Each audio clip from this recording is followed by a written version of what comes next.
Hi hello ನಮಸ್ಕಾರ ಪ್ರಿಯ ವೀಕ್ಷಕರೇ, KCC ಟಾಕ್ಸ್ಗೆ ಸ್ವಾಗತ. ನಾವು ಇಂದು ಚಾಲೆಂಜಿಂಗ್ ಸ್ಟಾರ್ ದರ್ಶನ್ ರವರ ದಿ ಡೆವಿಲ್ ಸಿನಿಮಾದ 12 ದಿನಗಳಲ್ಲಿ ಒಟ್ಟು ಕಲೆಕ್ಷನ್ ಎಷ್ಟಾಗಿದೆ ಎಂಬುದರ ಬಗ್ಗೆ ತಿಳಿಯೋಣ.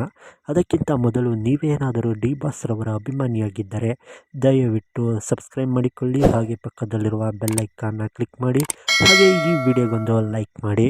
ಕನ್ನಡ ಚಿತ್ರರಂಗದಲ್ಲಿ ಡಿಸೆಂಬರ್ 11ನೇ ತಾರೀಕು ಸಿನಿಮಾ ಇಡೀ ಕರ್ನಾಟಕದಾದ್ಯಂತ ಒಳ್ಳೆಯ ಓಪನಿಂಗ್ ಪಡೆದಿತ್ತು.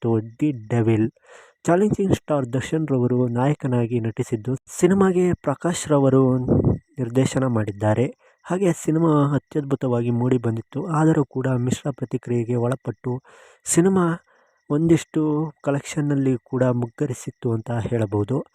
ಈಗಾಗಲೇ ಈ ವಾರ, ಅಂದರೆ ಮೊದಲ ವಾರದಲ್ಲಿ ಅತ್ಯುತ್ತಮವಾದಂಥ ಕಲೆಕ್ಷನ್ ಕಂಡಿದ್ದಂಥ ಸಿನಿಮಾ ಎರಡನೇ ವಾರಕ್ಕೆ ಕಲೆಕ್ಷನ್ ಡಲ್ ಆಗಿತ್ತು.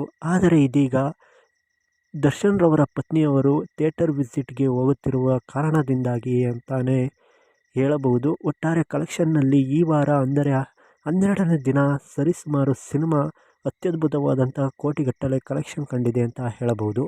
ಸಿನಿಮಾ 12ನೇ ದಿನ ಬರೋಬ್ಬರಿ ಕರ್ನಾಟಕದಾದ್ಯಂತ 1,75,00,000 ರು ಕಲೆಕ್ಷನ್ ಕಂಡಿದೆ ಎಂದು ಅಂದಾಜು ಮಾಡಲಾಗಿದೆ. ಹಾಗೆ ಸಿನಿಮಾ 12 ದಿನಗಳಲ್ಲಿ ಬರೋಬ್ಬರಿ 51,78,00,000 ರೂಪಾಯಿಗಳು ಕಲೆಕ್ಷನ್ ಕಂಡಿದೆ ಎಂದು ಅಂದಾಜಿಸಲಾಗಿದೆ. ಹಾಗೆ ಸಿನಿಮಾ ಲೈಫ್ ಟೈಮ್ ಎಷ್ಟು ಕಲೆಕ್ಷನ್ ಕಾಣಬಹುದು ಎಂಬುದರ ಬಗ್ಗೆ ಕಮೆಂಟ್ ಮಾಡಿ ತಿಳಿಸಿ.